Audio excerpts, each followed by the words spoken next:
My girlfriend posted, "Never allow your boyfriend to block you from finding your husband," on Facebook after 3 years of what I thought was a solid relationship. The notification popped up on my phone during my lunch break at the tech company where I work as a software developer, and I had to read it twice to make sure I wasn't seeing things. I was sitting in my cubicle in downtown Chicago, staring at the screen while my turkey sandwich went untouched, trying to process what Lisa had just announced to the world about our relationship. We'd been living together in my one-bedroom apartment in Lincoln Park for 8 months, splitting groceries and utilities while I covered the $2,200 monthly rent because she was still building her yoga instructor certification business and claimed her income was too inconsistent to handle major expenses. I thought we were building something real together, making plans for the future, talking about maybe getting a bigger place next year when her income stabilized from the private sessions she'd been booking. Just last weekend, I'd helped her set up her new meditation corner in our bedroom, moving my desk to make space for her singing bowls and essential oil diffuser because she said it would help her practice and bring in more clients.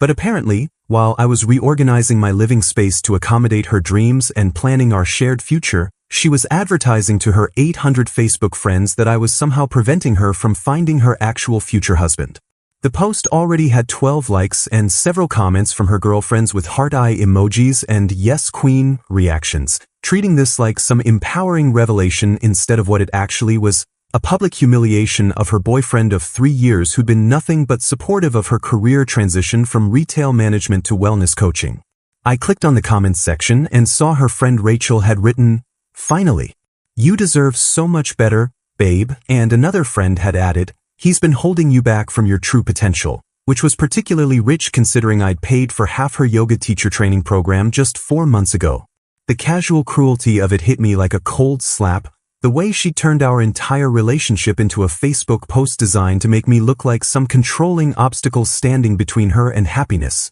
when the reality was I'd been funding her journey toward that happiness for months. I sat there for exactly 30 seconds, feeling that familiar mix of hurt and anger that comes when someone you love treats you like you're disposable, watching her friends pile on with comments about her finally seeing the light and deserving to find a real man who appreciated her worth. Then I did the only logical thing a guy could do in that situation. I commented, "Hope you find him soon," right under her post, changed my relationship status from "in a relationship with Lisa Martinez" to "single," and tagged her entire family in the status update, including her mother Carmen, who'd never liked me anyway and always made subtle comments about Lisa settling for less than she deserved because I worked in tech instead of something more prestigious, like finance or law. The response was immediate and nuclear. My phone started buzzing with notifications as her family members saw the tag, then began ringing with calls from her sister Emma, who was probably trying to do damage control before their mothers saw the mess and started asking uncomfortable questions about Lisa's judgment and relationship choices. I watched Lisa's post disappear from Facebook within 4 minutes of my comment, but the screenshot notifications kept coming as people had already captured the drama for posterity and were probably sharing it in private group chats with captions like, "Girl really thought this was a good idea." Her phone must have been exploding with calls and texts from family members demanding to know what was happening, why she was publicly embarrassing herself and her boyfriend, and what exactly she meant by that cryptic post about finding a husband while she was supposedly building a life with me in our shared apartment. I turned my phone to silent mode, finished my sandwich with the first genuine appetite I'd had in weeks, and started mentally preparing for the confrontation that would inevitably be waiting for me when I got home from work that evening, knowing that Lisa would be furious about the family tags but completely unable to explain why her own post wasn't equally inappropriate and hurtful. I arrived home to find Lisa sitting on my couch in our shared downtown Chicago loft, mascara streaked down her cheeks and phone clutched in her hand like a weapon, ready to unleash 3 hours worth of built-up fury about my social media response. "How could you humiliate me like that in front of my entire family?" she screamed before I'd even set my laptop bag down, her voice echoing off the exposed brick walls of the apartment I'd been paying for while she figured out her career path. "You tagged my mother, Connor. My mother who already thinks I make terrible decisions."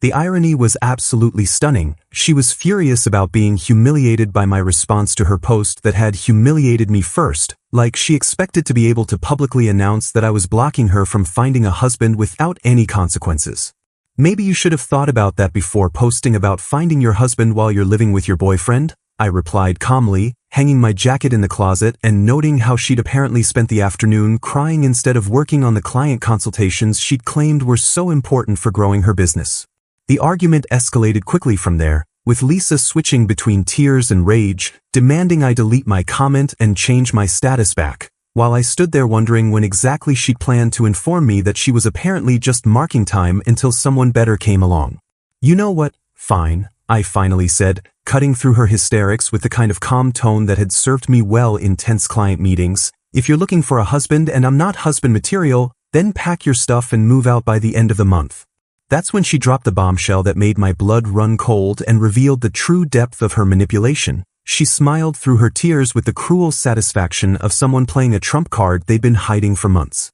"Actually, Connor, I can't just move out," she said, wiping her eyes and straightening her shoulders like she was about to deliver a business presentation, "because I added my name to the lease 6 months ago when you renewed it, so legally I have just as much right to be here as you do." The words hit me like a physical blow, and I felt that sick feeling in my stomach that comes when you realize you've been thoroughly outmaneuvered by someone you trusted completely. I stared at her, processing the implications while she continued with obvious satisfaction. "I forged your signature on the lease renewal paperwork and sent it to the building management myself while you were at that work conference in Austin, so technically we're both on the lease now and you can't just kick me out because you're having a tantrum about my social media posts." The revelation that she'd been planning an exit strategy for months while I paid most of our shared expenses sent me into the kind of cold rage that makes you feel completely detached from your own emotions. "You forged my signature on legal documents?" I asked quietly, my voice deadly calm as I pulled out my phone to check my emails and confirm what she was claiming, finding absolutely no correspondence from our building management about lease changes because she'd intercepted and handled everything without my knowledge. "I did what I needed to do to protect myself," she replied with a defiant tilt of her chin, "because I knew you'd probably try to control the situation if I asked you directly about adding my name, and I deserve to have some security after supporting you emotionally for 3 years. The psychological warfare began immediately after that conversation, and Lisa proved to be remarkably creative in her methods of making my life miserable while technically staying within the bounds of tenant law. She started blasting her meditation music and yoga videos at full volume during my important work calls with clients, claiming she had just as much right to use the space for her business as I did for mine, forcing me to take video conferences from coffee shops or beg my colleagues to let me use empty conference rooms. Her book club friends suddenly needed to meet at our apartment twice a week, filling the living room with wine-drunk women who talked loudly about toxic masculinity and how men use financial control to manipulate women, obviously performing for my benefit while I tried to work on complex coding projects that required concentration. The passive-aggressive notes started appearing everywhere, on the bathroom mirror about shared cleaning responsibilities, despite her contributing nothing financially, on the refrigerator about respecting each other's food despite her eating groceries I paid for, and my personal favorite, taped to my laptop about creating a more equitable living situation, from someone who hadn't paid rent in 8 months. The situation reached peak insanity when Lisa brought Marcus home after her Thursday evening networking event, introducing him as her new friend who was a personal trainer specializing in holistic wellness and mindful movement therapy. Marcus was exactly what you'd expect, sculpted abs visible through his too-tight tank top, perfectly groomed beard, and the kind of confident smirk that said he knew exactly why he was there and didn't care about my feelings on the matter. "Connor, this is Marcus," Lisa announced with fake brightness. "He's been helping me develop a more integrated approach to my yoga practice, combining physical training with spiritual growth." I watched them settle onto my expensive sectional sofa to watch Netflix on my 65-inch TV that I'd saved for months to afford, while Lisa fetched wine from the bottle I'd bought for a quiet evening before this whole social media disaster exploded our relationship. "Hope you don't mind me using your home theater system," Marcus said with the kind of casual arrogance that made me want to throw him off my balcony. "Lisa mentioned you're really into technology, so I figured you'd appreciate someone who understands quality audio equipment." The audacity was breathtaking. This guy was essentially announcing his intention to move into my space while I stood there like an idiot, legally trapped by Lisa's forged lease documents and unable to physically remove either of them without risking assault charges. I spent that evening researching tenant law and discovered that Lisa's forgery had created a legal nightmare, But it also revealed her greatest weakness: she'd violated multiple lease terms by forging signatures and could face immediate eviction if the building management discovered what she'd done. I pulled up the original lease documents from my email archives and compared them to the version she'd submitted, finding clear evidence of signature forgery that would be obvious to any property manager with basic document verification training. The next morning, while Lisa was at her yoga class probably telling Marcus about her evil, controlling ex-boyfriend, I contacted our building management company and requested a meeting with Mrs. Anderson, the no-nonsense property manager who'd been running the Lincoln Park complex for 15 years and had a reputation for dealing harshly with lease violations. I brought printed copies of both lease versions, highlighted the signature discrepancies, and explained the situation while carefully avoiding any mention of our relationship drama and focusing purely on the legal fraud that had occurred. Mrs. Anderson examined the documents with the methodical attention of someone who'd seen every scam in the book, immediately identifying the forged signature and checking her records to confirm that only I had ever been authorized to sign lease modifications. "Mr. Thompson, this is document fraud, and we take these violations extremely seriously," she said, her stern expression making it clear that Lisa had picked the wrong building to try her scheme on. "I'm going to send a formal notice to Ms. Martinez informing her that she has 72 hours to vacate the premises, and any further lease violations including unauthorized overnight guests or noise complaints will result in immediate eviction proceedings against both tenants."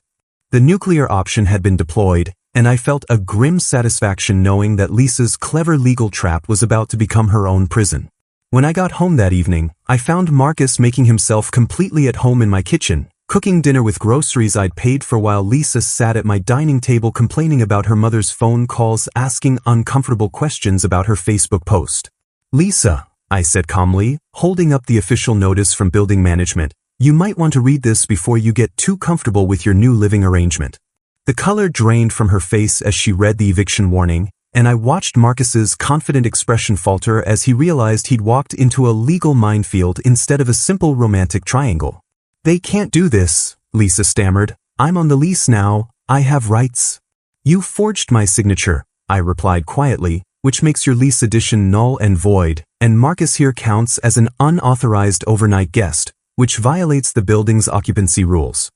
Marcus was already grabbing his protein shaker and gym bag, clearly recognizing that this situation was way more complicated than he'd signed up for when he decided to help Lisa find her husband by replacing her boyfriend. "Look man, I didn't know about any of this legal stuff," he said, backing toward the door. "Lisa just said you guys were having problems and she needed a friend to hang out with."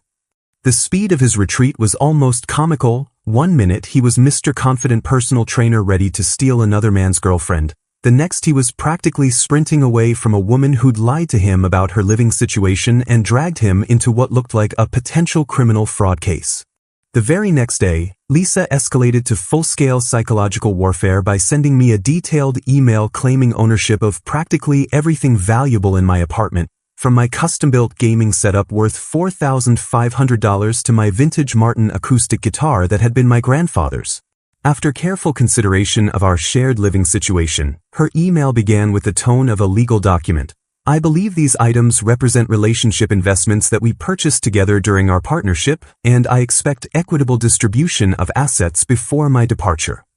The audacity was staggering. She was claiming my gaming rig that I'd painstakingly assembled over 2 years, piece by piece, saving for each graphics card upgrade and premium component while she spent her income on designer yoga pants and overpriced smoothie cleanses. She'd even claimed my vintage guitar collection, including the 1967 Martin D28 that my grandfather had passed down to me before he died, writing, "The instruments we acquired during our relationship should be divided fairly since music was an important part of our shared experience." The fact that she'd never shown any interest in music and had actually complained about me playing guitar while she was trying to meditate made this claim particularly infuriating. Her email continued with threats about small claims court and her right to compensation for emotional labor and domestic contributions over our 3-year relationship, as if cooking occasionally and doing her own laundry somehow entitled her to half my possessions. But Lisa had made one crucial mistake. She was trying to play legal hardball with a software developer who documented everything obsessively and had digital receipts going back years for every major purchase.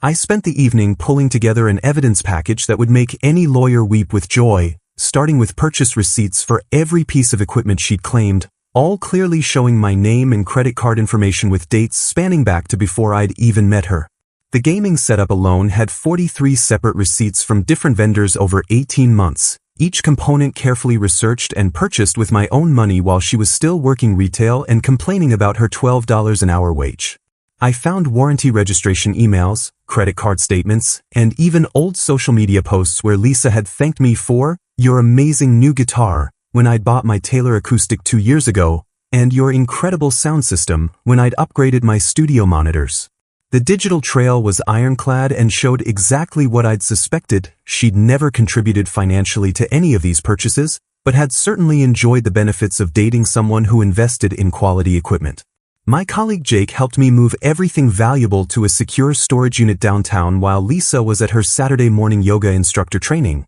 loading my entire home studio setup, gaming rig, guitar collection, and expensive photography equipment into his van before she could return with some kind of court order or repo crew. I documented everything with time-stamped photos and video, showing serial numbers and condition reports that would hold up in any legal proceeding she might threaten. When she came home to find empty spaces where my entertainment center and music corner used to be, along with a printed packet of purchase receipts and warranty documents proving my sole ownership of everything she'd claimed, her reaction was absolutely priceless. "You can't just steal our shared property," she screamed, waving her phone around like she was going to call the police on me for moving my own belongings out of my own apartment. "Check the receipts, Lisa," I replied calmly, highlighting my name and credit card numbers on every single purchase document, including the screenshots of your own Facebook posts thanking me for my guitar and my sound system that you now think belong to both of us.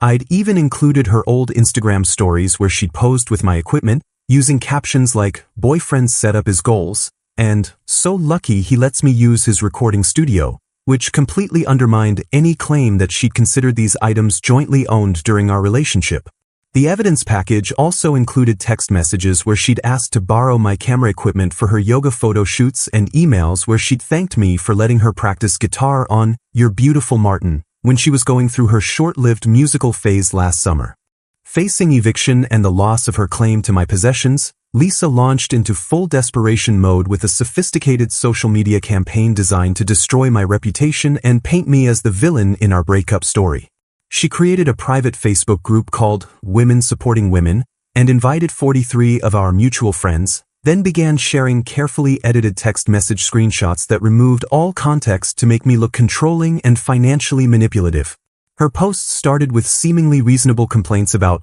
partners who use money to control relationships, but quickly escalated to direct accusations about my character, complete with crying selfies and captions about finally finding the courage to speak my truth after years of emotional abuse.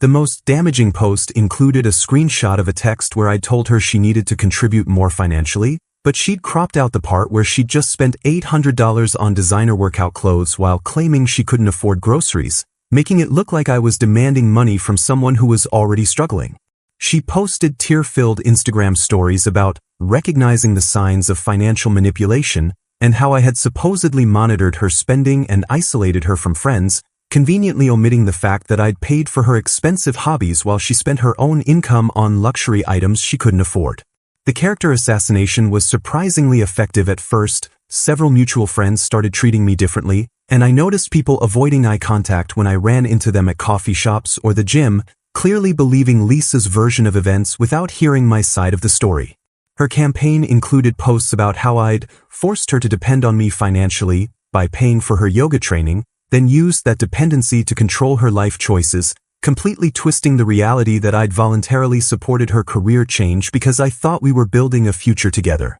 She even claimed that my social media response to her husband hunting post was evidence of my explosive temper and tendency toward public humiliation tactics, which was rich coming from someone who'd started the entire drama by publicly announcing she was shopping for my replacement. The most manipulative part was how she framed our apartment situation, claiming I was trying to make her homeless by exposing the forged lease documents, while presenting herself as a victim who'd only added her name to protect herself from an abusive partner who might kick her out without warning. But Lisa had made a critical error in her character assassination campaign, She was attacking someone who worked in technology and understood digital evidence better than she did. I'd been secretly recording our arguments for weeks using a voice memo app on my phone, not because I planned to use the recordings against her, but because her gaslighting had made me question my own memory of events and I wanted to be able to review what had actually been said. Those recordings captured Lisa admitting to using me financially, laughing about her plan to trade up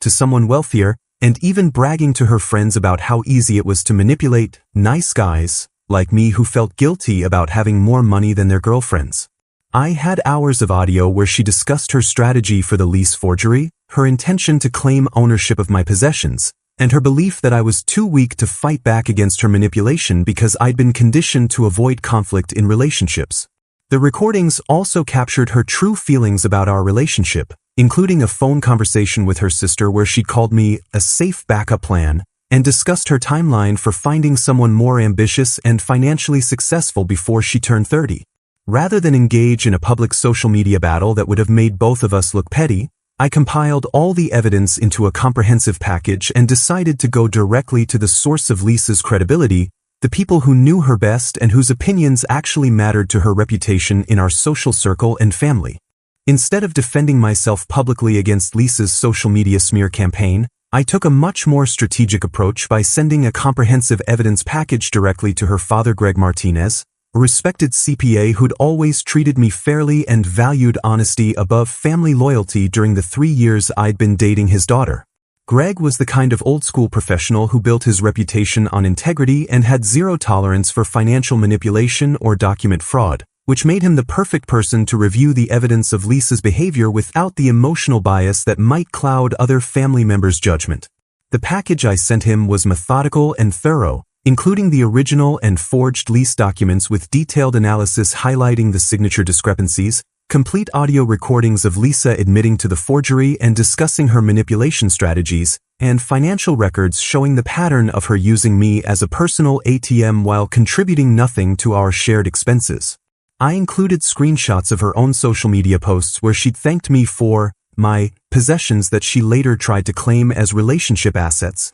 text message threads where she'd openly discussed using me financially, and most damaging of all, the recorded phone conversation where she'd called me her backup plan and discussed her timeline for trading up to someone wealthier. The cover letter I wrote was professional and factual, avoiding any emotional language or personal attacks while simply presenting the evidence and letting Greg draw his own conclusions about his daughter's character and the lies she'd been spreading about our relationship. "I'm not asking you to take sides in our breakup," I wrote, "but I thought you deserved to know the truth about what really happened, especially since Lisa has been telling people I was financially controlling and emotionally abusive when the evidence clearly shows the opposite was true." The response was swift and decisive. Within 24 hours of receiving my evidence package, Greg had called an emergency family meeting that included Lisa's mother Carmen, her sister Emma, and her uncle Roberto, who worked in law enforcement and could explain the serious legal implications of document forgery. I wasn't present for that family intervention,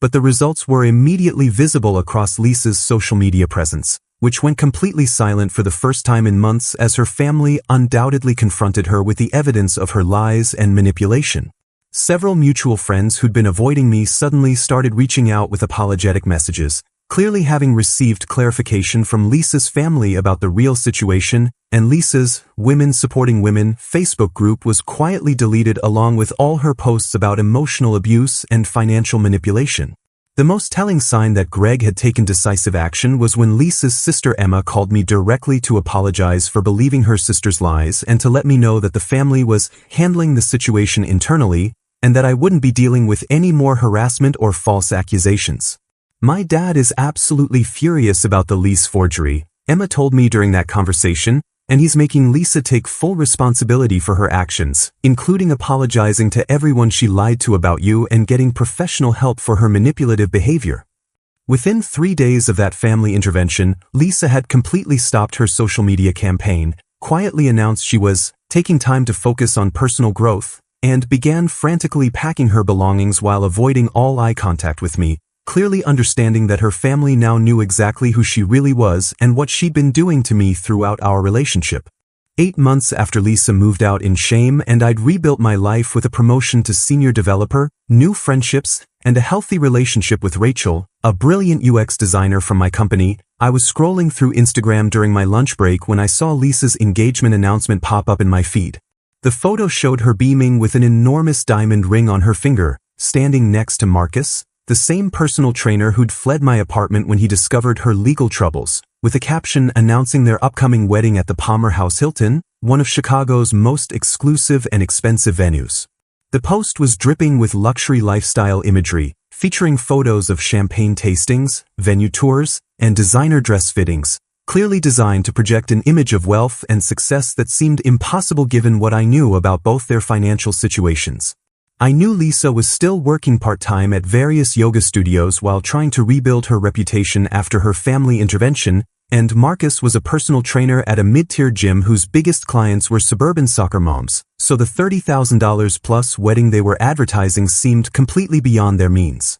My curiosity got the better of me, and a little digging revealed that Lisa had been posting about her family money and how grateful she was that her parents were helping fund their dream wedding, which I knew was complete fiction since her father had cut off all financial support after discovering her manipulation and fraud. The wedding announcement included details about a lavish reception for 200 guests, an open bar with top-shelf liquor, a 7-course dinner prepared by the hotel's award-winning chef, and a live band that charged more per hour than most people made in a month. I remembered the Palmer House from corporate events. Everything there was ridiculously expensive, from the $500 per person dinner minimum to the $10,000 room rental fees, making this wedding easily a $50,000 plus affair that neither Lisa nor Marcus could possibly afford on their actual incomes. 2 weeks before the wedding, I happened to run into Lisa's former coworker Jessica at a coffee shop near my office, and she filled me in on details that made the whole situation even more bizarre and concerning. Lisa's been telling everyone that her family is loaded and they're paying for everything, Jessica said, but she's also been maxing out credit cards and taking out personal loans to cover expenses that her family money supposedly can't handle, and Marcus has no idea about any of it. The pattern was disturbingly familiar. Lisa was using the same manipulation tactics she'd used on me, convincing Marcus that she had family wealth to back up their expensive lifestyle while secretly going into massive debt to maintain the illusion. Jessica mentioned that Lisa had been bragging about how she'd learned from her mistakes with me and found someone who appreciated her worth and wouldn't try to control her spending, which was rich considering she was financing their entire relationship through credit card fraud and predatory loans. On the morning of the wedding, I was working from home when I received an anonymous tip through my work email with detailed information about Lisa's financial situation, including screenshots of maxed-out credit cards, loan applications, and bank statements showing negative balances across multiple accounts. The anonymous source had clearly done their homework, providing evidence that Lisa owed over $85,000 in credit card debt and high-interest personal loans, all taken out in the past 6 months to fund wedding expenses and maintain her fake wealthy lifestyle for Marcus. I stared at this information for several minutes, debating whether to act on it, when I remembered Lisa's original Facebook post that started this whole mess, her declaration that I was blocking her from finding her husband. The irony was perfect. She'd found her husband, but she was about to destroy him financially with the same manipulative behavior that had ended our relationship. I made an anonymous call to the Palmer House financial department, explaining that there might be payment issues with the Martinez-Johnson wedding and suggesting they might want to verify that the final balance had been settled before the ceremony began. I attached Lisa's original boyfriend blocking husband post as context, along with a note explaining that the bride had a history of financial deception and document fraud that might be relevant to their payment verification process. 3 hours later, my phone exploded with notifications as wedding guests began posting confused and dramatic stories about the ceremony being interrupted by hotel management demanding immediate payment of the outstanding $15,000 balance before the reception could proceed. The Instagram stories were absolutely priceless. Videos of Lisa in her $3,000 designer wedding dress crying hysterically as Marcus discovered the truth about her debts, her lies about family money, and her history of using men as financial resources while the entire wedding party watched in stunned silence. Marcus called off the wedding right there in the hotel lobby, screaming about being lied to and manipulated while 150 guests stood around in their formal attire watching Lisa's perfect facade crumble in the most public way possible, and I watched every moment of it unfold through social media from the comfort of my apartment. Feeling nothing but satisfied vindication that karma had finally caught up with someone who thought she could treat people like disposable ATMs, the door, Lisa just said. You guys were having problems and she needed a friend to hang out with. The speed of his retreat was almost comical. 1 minute he was Mr. Confident personal trainer ready to steal another man's girlfriend. The next he was practically sprinting away from a woman who'd lied to him about her living situation and dragged him into what looked like a potential criminal fraud case.